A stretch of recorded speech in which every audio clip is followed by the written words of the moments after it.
Your legacy overhead, Roseline. Brett Dawson said it with a smile, the kind of smile sharks give drowning swimmers. Roseline Jenkins, 45, principal architect at Quantum Forge Solutions, had just asked for a 9% raise. She'd built the invisible scaffolding of code that kept this billion-dollar company running.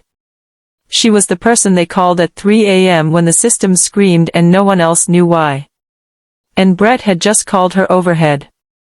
His corner office overlooked Chicago's skyline through floor-to-ceiling windows. The minimalist desk between them cost more than Rosaline's car. Brett leaned back in his ergonomic chair, some tech bro monstrosity that probably had its own app, and that shark smile never wavered. I'm asking for a 9% adjustment, Roseline repeated, her voice steady despite the heat crawling up her neck. It's below market rate for someone with my certifications and... Market rate. Brett laughed, cutting her off. He was 38 but dressed like he was 22, a $400 startup casual t-shirt, designer sneakers that whispered I don't need to try. Roseline, let me be honest. The market doesn't care about your certifications. It cares about velocity. Hunger. Innovation. He stood, hands in pockets, staring out at the skyline. I've got Stanford grads who do your job for half your salary. They don't need health insurance premiums that cost more than their paychecks. Rosaline's jaw tightened. She'd written the encryption protocols that secured Quantum Forge's entire client database. She'd architected the load balancing system that kept their servers from melting during peak traffic. She'd done it while Brett was still pitching vaporware to venture capitalists. With respect, she said carefully, those grads don't know why the system works. They just know how to break it faster. Brett turned. Something cold flickered behind his eyes. You know what your problem is? You think experience equals value. But this industry isn't about what you've done. It's about what you can do next. He walked back to his desk, sat down, opened his laptop. A dismissal disguised as multitasking. The world belongs to the hungry, Roseline. He glanced up one last time, his smile thin and venomous. And you? You're just full. The meeting was over. Roseline walked back to her cubicle, yes, cubicle, because principal architects didn't get offices anymore under Brett's radical transparency policy, and sat down slowly. Deliberately. Like a woman defusing a bomb inside her own chest. Her hand moved to her bag. To the worn leather notebook she always carried. 15 years of her life lived in those pages, late nights, breakthrough moments, code she'd written because she loved the work more than she loved sleep. Code that Brett didn't even know existed. Around her, the open floor plan buzzed with performative energy. The kind of noise that confused itself with productivity. At the war room monitor, a 24-year-old senior lead engineer named Kyle was frantically Googling error codes while 3 other developers crowded around him like disciples at a broken altar. Hey, Rosie. Kyle's voice cut through the ambient hum, dripping with condescension disguised as friendliness. Got a sec? The legacy authentication module just bricked the entire staging environment. Rosie. She'd told him twice not to call her that. Roseline stood, walked over, and scanned the screen for exactly 3 seconds. She pressed Ctrl plus Shift plus F9, typed a single command into the terminal, and hit Enter. The system hummed back to life. Kyle blinked. Wait, how did you? I wrote it, Roseline said flatly. She walked back to her desk, the sound of her footsteps swallowed by the corporate gray carpet. She sat down. Opened her bottom drawer. Pulled out that leather notebook and set it on her desk. 15 years of personal projects. Code she'd written on her own time, on her own machines, using her own electricity. Innovations she'd integrated into Quantum Forge's systems out of loyalty, back when she believed the company valued loyalty. Code that Brett had been selling as Quantum Forge Innovations for the last 3 years. Her phone buzzed against the desk. A text from Christian, her husband. Maya got the acceptance letter. Full ride to the summer pre-med intensive. We need to talk about the $18,000 upfront cost. $18,000. Due in 6 weeks. Roseline stared at the message. Then at her notebook. Then at Brett's office across the floor, where he was probably already on a call with another venture capitalist, talking about disruption and lean operations. She closed her eyes. Then she opened them. And she started making a list. If you're enjoying this story so far, make sure you're subscribed. We're just getting started, and what happens next will blow your mind. Hit that like button if you've ever dealt with someone who had no idea how much power you actually held.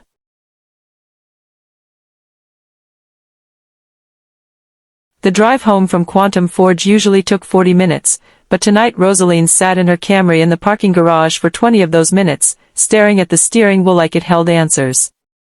Legacy overhead. You're just full. She'd worked through 2 pregnancies at this company. Missed Maya's kindergarten graduation because of a server migration.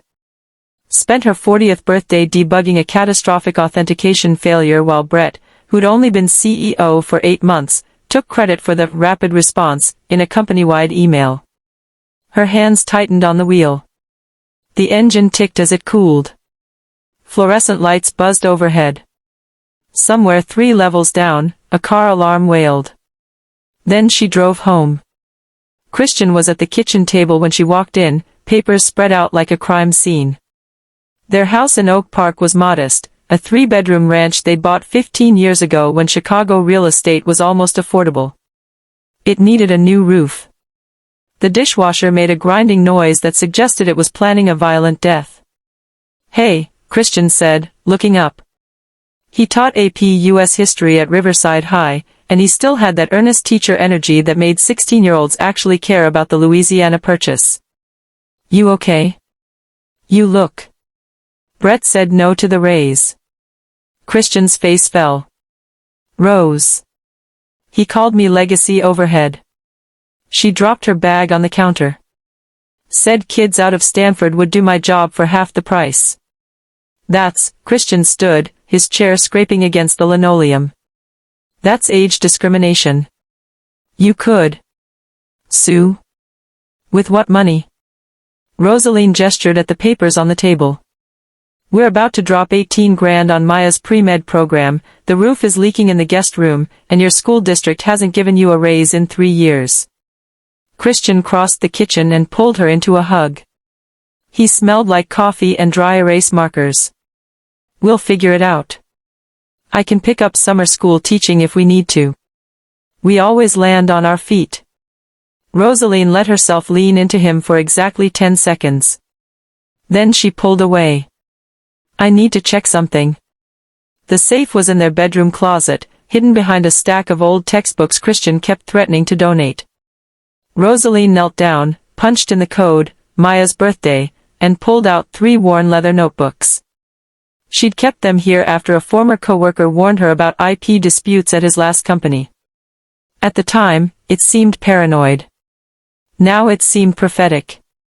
She carried them to the kitchen table, pushed aside the financial aid paperwork, and opened the first one.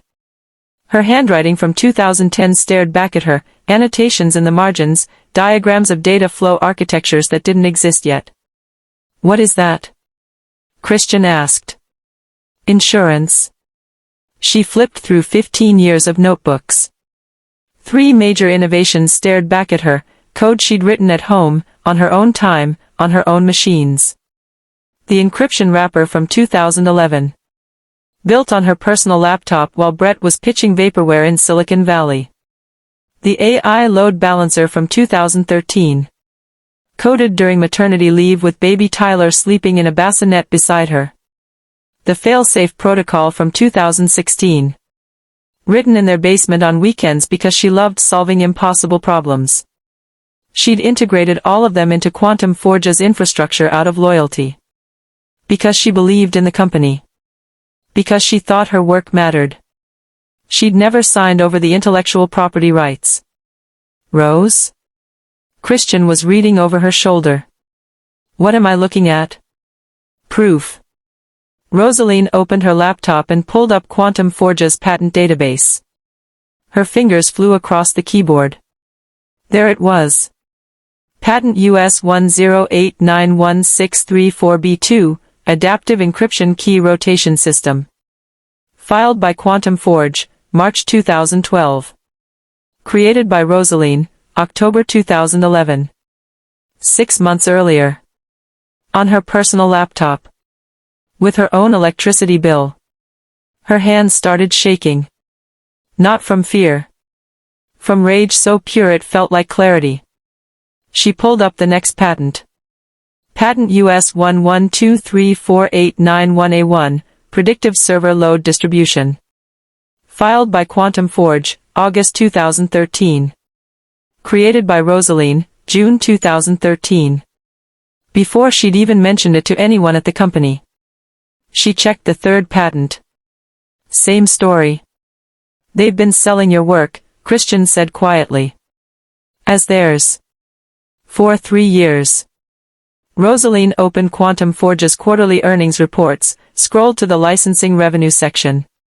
The number glowed on the screen like an accusation. $7 million a year. From my code. She sat back, her heart pounding so hard she could hear it in her ears. Christian pulled up a chair beside her, his hand finding hers. Okay. So what do we do? Call a lawyer? No. Roseline was already opening a new browser tab. We call someone better. Eleanor Hastings was the CEO of NexTech Industries, Quantum Forge's biggest competitor in the Midwest. 55 years old, a former Pentagon systems architect who'd built NexTech from nothing after the defense sector aged her out. Roseline had met her twice at industry conferences. Eleanor was the kind of woman who asked follow-up questions about latency thresholds and redundancy protocols instead of making small talk about synergy. The kind of woman who said things like, gray hair means you've already survived the mistakes that would kill the competition. Roseline found Eleanor's direct email, not the corporate contact form, but the personal address Eleanor had given her 3 years ago with a casual, if you ever want to talk shop. She typed. Eleanor. You once told me NexTech values experience over velocity. I'm ready to test that theory. Are you free for coffee this week? Roseline. Her finger hovered over the send button for 3 seconds. Then she clicked it. Christian squeezed her shoulder. What happens now? Roseline looked at her notebooks. At the proof of 15 years of brilliance that Brett Dawson had called overhead.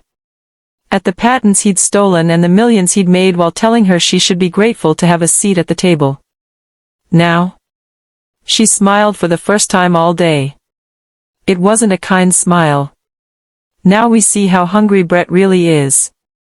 Her laptop chimed. Eleanor had already responded. Roseline. Interesting timing. Coffee tomorrow, 9 a.m., Intelligentsia on Randolph? I'll buy. Roseline showed Christian the screen. He read it, then looked at her with something like awe. You're really doing this? I really am. What are you going to tell her? Roseline closed her laptop and gathered her notebooks like a general gathering weapons before battle. The truth, she said. And then I'm going to watch Brett's world fall apart. Speech balloon. Roseline just found her nuclear option. Should she go for Brett's job, his reputation, or both? Drop your predictions below, because Act 3 is where everything explodes.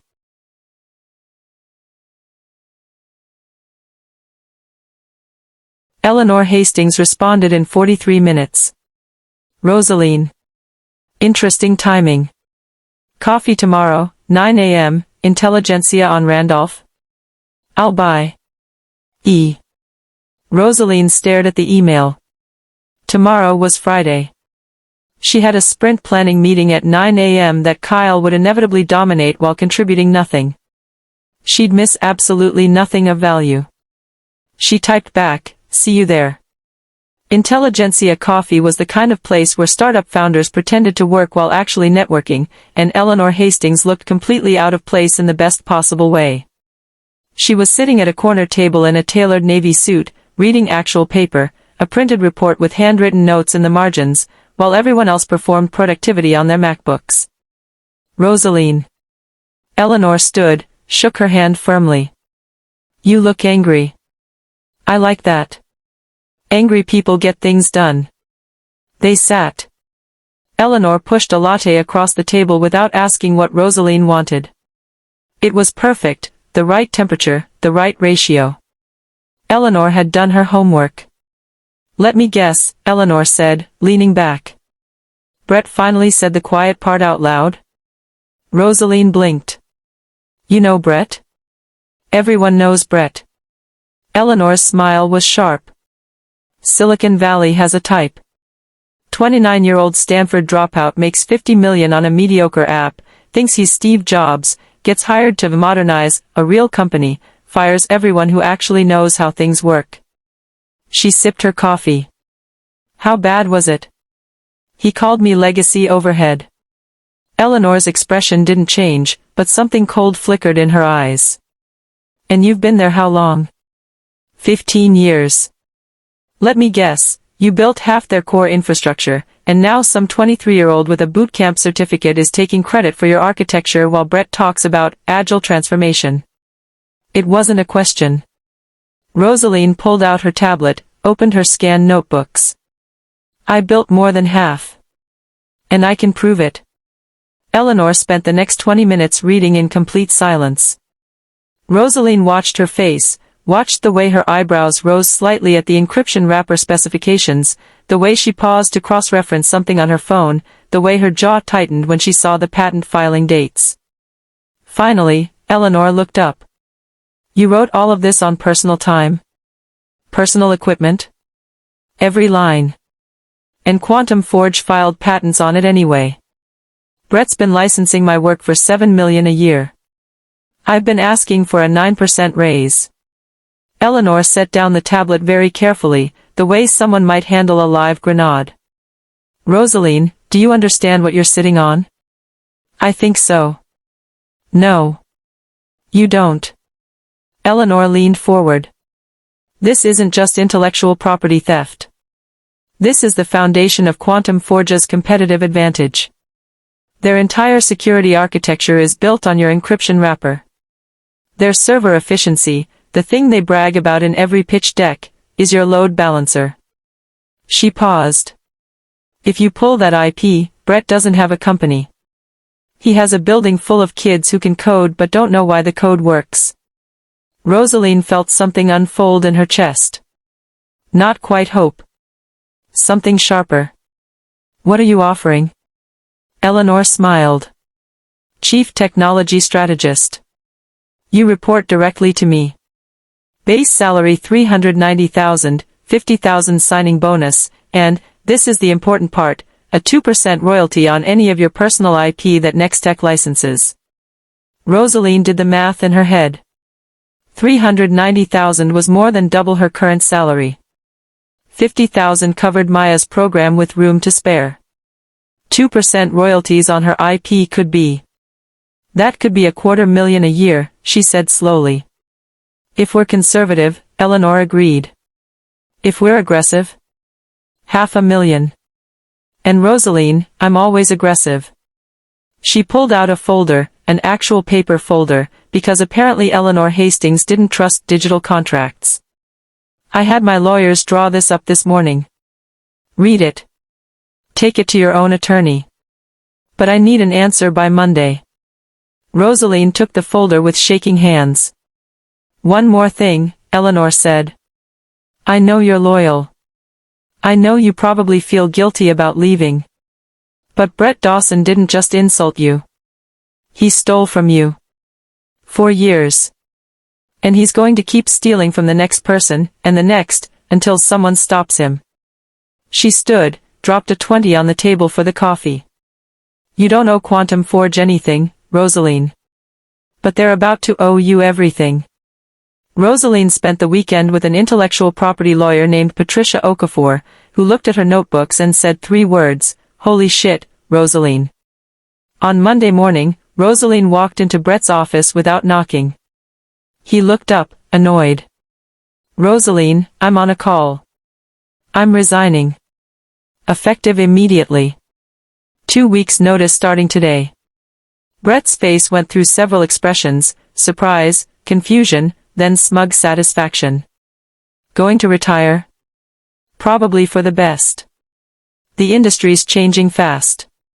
Hard to keep up at your... I'm not retiring.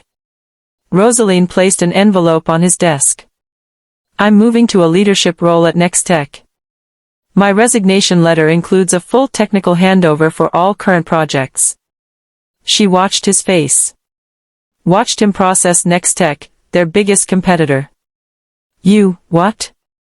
I've documented every system I currently maintain, every protocol I've implemented, and every process the team will need to follow. She smiled, the way a shark smiles. It's all there. Comprehensive. Legally airtight. What she didn't say, the handover was technically accurate but deliberately surface level. She'd explained what to do but not why it worked. She'd given them the recipe but not the technique. Brett was turning red. This is, you can't just, we have a non-compete clause. Which applies to client relationships, not technical knowledge. Patricia Okafor, my attorney, already reviewed it. You'll find her contact information in the letter. Roseline turned to leave. You'll regret this, Brett said. You think Eleanor Hastings cares about you? You're just another. Another what, Brett? Roseline turned back. Another talented engineer who got tired of being treated like overhead? She closed the door on his sputtering response. In the parking garage, Christian was waiting in their Camry. She climbed into the passenger seat. How'd it go? He asked. Roseline buckled her seatbelt. Drive. I'll tell you on the way home. He pulled out of the garage, and Roseline watched Quantum Forge disappear in the side mirror. Christian. Yeah? Call the roofer. Tell him we're ready. Speech balloon. Roseline just walked out, but Brett has no idea what's coming. Will Quantum Forge survive without her? Comment your theories, and don't miss Act 4 where everything falls apart.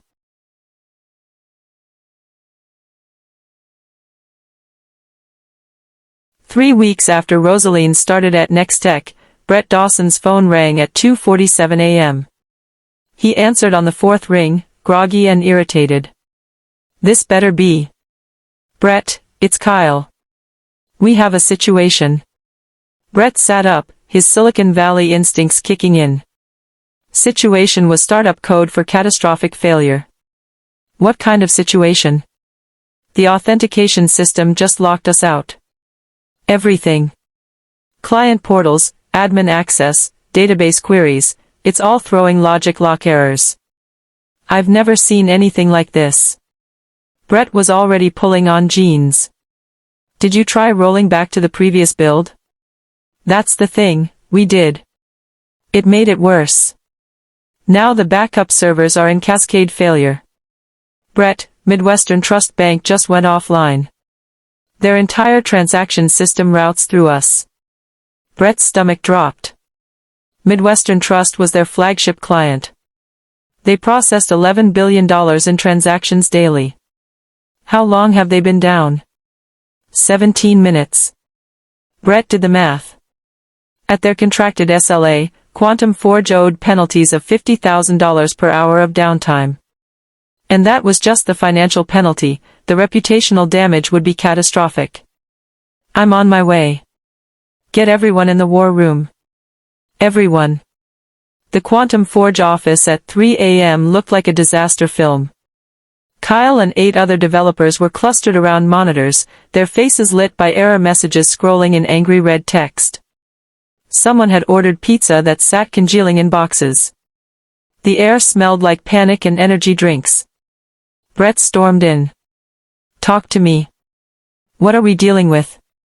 Kyle pulled up a diagnostic screen. The encryption wrapper started throwing validation errors at 2:31 a.m. By 2:35, it had triggered a cascading authentication failure across all our client-facing systems. We tried to isolate it, but the load balancer started redistributing traffic in a pattern we don't understand, and now... Wait. Brett held up a hand. The encryption wrapper? That's legacy code. It's been stable for years. It was stable, said Madison, a 26-year-old senior engineer who'd been at the company for 11 months. But something changed. The wrapper is looking for a validation key that doesn't exist in our current architecture. Brett felt cold. What do you mean, doesn't exist? I mean it's like, Madison gestured helplessly at the screen. It's like someone removed a foundational component, and now the whole system is collapsing because it can't find what it's looking for. Brett's phone rang. The CFO. Brett, Midwestern Trust is threatening to invoke the nuclear clause in our contract. If we can't restore service in the next hour, they're terminating and suing for damages. We're looking at $40 million in liability. Brett hung up. His hands were shaking. Can someone please explain to me, he said slowly, how our most stable systems suddenly stopped working 3 weeks after Roseline Jenkins left? The room went silent. Kyle cleared his throat. The handover documentation she left, it's all there. Process flows, system diagrams, maintenance protocols. We followed it exactly. Then why isn't it working? Because, Madison pulled up Rosaline's documentation on screen. This tells us what to do. Update the security certificates every 90 days. Monitor the load balancer thresholds. Rotate the encryption keys on schedule. But it doesn't explain the underlying logic. It's like having a recipe that says, add the secret ingredient, but doesn't tell you what the secret ingredient is. Brett stared at the documentation. It was comprehensive. Detailed. Legally airtight. And completely useless. She knew, he said quietly. She knew exactly what she was doing. His phone rang again. This time, it was an unknown number. He almost didn't answer. Brett Dawson. Brett. It's Roseline. The room went silent. Every developer turned to stare at him. Roseline. Brett's voice was carefully controlled. Interesting timing for a phone call. I heard you were having some technical difficulties. Her voice was pleasant. Professional. Midwestern Trust systems are routed through the encryption wrapper I developed in 2011. The one that adaptively rotates keys based on behavioral patterns. I'm aware. Then you're also aware that the wrapper requires a master validation key that regenerates every 21 days based on a proprietary algorithm. Brett felt his chest tighten. You didn't include that in the handover documentation. I included everything I was contractually obligated to include. The master validation algorithm, however, was developed on my personal time, using my personal equipment. It was never company property. Roseline. My consulting rate is $5,000 per hour. 40-hour minimum retainer. Payment up front. I can be there in 90 minutes. Brett looked at the clock. Midwestern Trust had been offline for 43 minutes. They had 17 minutes before the penalties escalated to $100,000 per hour. $5,000 an hour is absurd. Then I'm sure Kyle and his team will figure it out. Good luck, Brett. She hung up. Brett stood frozen, the dead phone in his hand. Around him, his team of hungry young developers, his brilliant Stanford kids who worked for half of Rosaline's salary, stared at screens full of errors they couldn't fix. Someone get me our lawyers, Brett said. Now. At 4:15 a.m., Brett's phone rang again. This time, it wasn't Roseline. It was a law firm. Mr. Dawson, this is Richard Torres from Keller and Associates. We represent Ms. Roseline Jenkins and NexTech Industries. We're calling to inform you that we filed a cease and desist order regarding your unauthorized use of proprietary intellectual property developed by Ms. Jenkins. Brett's vision blurred. What are you talking about? The encryption wrapper currently running on your systems, the predictive load balancer, and the failsafe isolation protocol were all developed by Ms. Jenkins on personal time and personal equipment between 2011 and 2016. Quantum Forge has no legal right to use this technology. We have timestamped documentation, commit logs, and witness testimony to support this claim. She integrated those systems herself. She worked here. Integration does not constitute transfer of ownership, Mr. Dawson. Ms. Jenkins never signed IP assignment agreements for these specific innovations. You have 24 hours to cease all use of the disputed technology, or will be pursuing injunctive relief and damages in excess of $70 million. The line went dead. Brett looked at Kyle. At Madison. At his team of brilliant kids. Get Roseline on the phone, he said quietly. Whatever she wants. Pay it. Speech balloon. Brett just realized he's been running his company on borrowed genius. Should Roseline help him, or let Quantum Forge burn? Drop your vote below.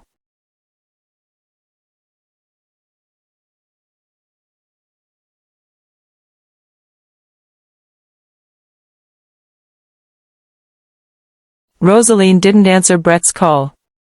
She didn't answer the next 6 calls either. At 6:47 a.m., as Midwestern Trust's downtime crossed the 4-hour mark and Quantum Forge's liability climbed past $200,000, Brett Dawson did something he hadn't done since his first startup failed in 2009. He begged. The voicemail was 3 minutes long. Roseline listened to it on speaker while Christian made coffee in their kitchen, the morning sun streaming through windows they could finally afford to replace. Roseline, please. I know I made mistakes. But we have 300 employees who didn't do anything wrong. People with families. Mortgages. We can negotiate. Name your price. Equity. Board seat. Whatever you want. Just, please call me back. Christian looked at her over his coffee mug. You going to help him? Roseline took a long sip of her own coffee, the good kind, the expensive beans she'd never let herself buy before. Eventually. Midwestern Trust's penalty clause escalates to $1 million per hour at the 8-hour mark. She checked her watch. Brett has 3 hours and 13 minutes to learn what legacy overhead actually costs. At 9:52 a.m., Roseline's lawyer called. Roseline, Quantum Forge's board just reached out. They want to negotiate a settlement. They're offering $2 million for a perpetual license to your IP, plus back royalties. Tell them $5 million for the license, $12 million in back royalties based on their reported earnings, and Brett Dawson's resignation. Non-negotiable. Patricia Okafor laughed. You're enjoying this. I'm valuing my work appropriately. There's a difference. They'll never agree to the resignation clause. Then Midwestern Trust systems stay offline, and Quantum Forge loses their flagship client plus $40 million in breach of contract damages. Their insurance won't cover gross negligence, and Brett's failure to secure IP rights will qualify. Roseline smiled. He has until noon. After that, I'm unavailable for the rest of the week. At 11:47 a.m., Patricia called back. They agreed. All of it. Brett's out, effective immediately. The board is installing Jennifer Hartman as interim CEO. She was the CTO before Brett fired her last year. They're wiring the settlement funds now. Roseline closed her eyes. $17 million. Minus legal fees and taxes, it was still enough to secure her family's future for generations. And the Quantum Forge systems? They're asking if you'll restore access as a condition of the settlement. Roseline thought about Brett's smug smile. The world belongs to the hungry. She thought about Kyle calling her Rosie while standing on the foundation she'd built. She thought about every brilliant woman who'd been pushed out, talked over, or undervalued because someone confused confidence with competence. I'll do it. But I want something else. What? Tell Jennifer Hartman to call me. Directly. Jennifer Hartman was 52, with steel gray hair and the exhausted eyes of someone who'd fought too many battles in conference rooms. She'd been Quantum Forge's CTO for 9 years before Brett fired her for lacking vision. Roseline, Jennifer said when she called at 12:15. I heard what you did. That was necessary. I was going to say, brilliant, but sure, let's go with necessary. Jennifer's laugh was tired but genuine. The board wants me to beg you to restore our systems. I'm guessing you have conditions. 3. First, you hire back every senior engineer Brett fired in the last 2 years. Market rate salaries, retention bonuses, and public acknowledgement of their contributions. Done. What else? Second, you implement mandatory IP assignment reviews. No more taking credit for work people did on personal time. Clean contracts, fair royalties. Agreed. And third? You create a mentorship program. Pair every new hire with a senior engineer. Not for knowledge transfer, for actual collaboration. The kids coming out of Stanford are brilliant, Jennifer. But they need to learn that hunger without wisdom just burns things down. Jennifer was quiet for a moment. You know, Brett kept saying we needed to be agile and disruptive. He fired me because I told him that sustainability matters more than velocity. Do you still believe that? More than ever. Then we have a deal. I'll restore your systems remotely. Give me 20 minutes. Roseline opened her laptop at the kitchen table while Christian graded papers beside her. She pulled up the remote access terminal, not Quantum Forge's terminal, but her own private backdoor, the one she'd built into her original code as a failsafe. She typed 3 commands. The master validation algorithm regenerated. The encryption wrapper stabilized. The load balancer resumed normal distribution patterns. At Quantum Forge's offices, 200 miles of fiber optic cable hummed back to life. Midwestern Trust's transaction systems came online. The error messages disappeared. In the war room, Kyle and Madison stared at their screens in disbelief. Jennifer Hartman sent a text, "You're a damn artist." Thank you. Roseline closed her laptop. Is it done? Christian asked. It's done. 6 months later. The International Tech Association's annual gala was held at the Hilton in downtown Seattle. Roseline wore a midnight blue dress that Christian said made her look like she owned the building. She didn't own the building, but she'd just been named to the board of directors at NexTech, and her royalty checks were now averaging $400,000 per quarter. Maya was thriving in her medical program, straight A's, a research assistantship, and 0 student debt. Tyler had been accepted to Northwestern with a full scholarship. Christian had finally published the history textbook he'd been working on for 5 years. And Roseline had just won the Lifetime Achievement Award for Innovation in Systems Architecture. Eleanor Hastings handed her the crystal trophy on stage, grinning. Don't let it go to your head. We've still got 3 major projects to finish this quarter. Roseline gave her acceptance speech to a ballroom of 800 engineers. She talked about persistence, about building things that last, about the difference between disruption and destruction. She didn't mention Brett Dawson by name. She didn't need to. After the ceremony, a young woman approached her, maybe 25, nervous, clutching a resume. Ms. Jenkins? I just wanted to say, your story inspired me to negotiate for a 20% raise at my company. They said I was too junior to ask. I told them I was too valuable to undervalue. She smiled shakily. They approved it. Roseline took the woman's hand. What's your name? Alicia Martinez. Alicia, are you happy where you are? Mostly. But I want to work with people who actually see me. Roseline pulled out a business card, the good kind, the heavy stock. Send me your resume. We're launching a fellowship program at NexTech. Fully funded, mentorship focused. We're looking for people who know their worth. Alicia's eyes filled with tears. Thank you. God, thank you.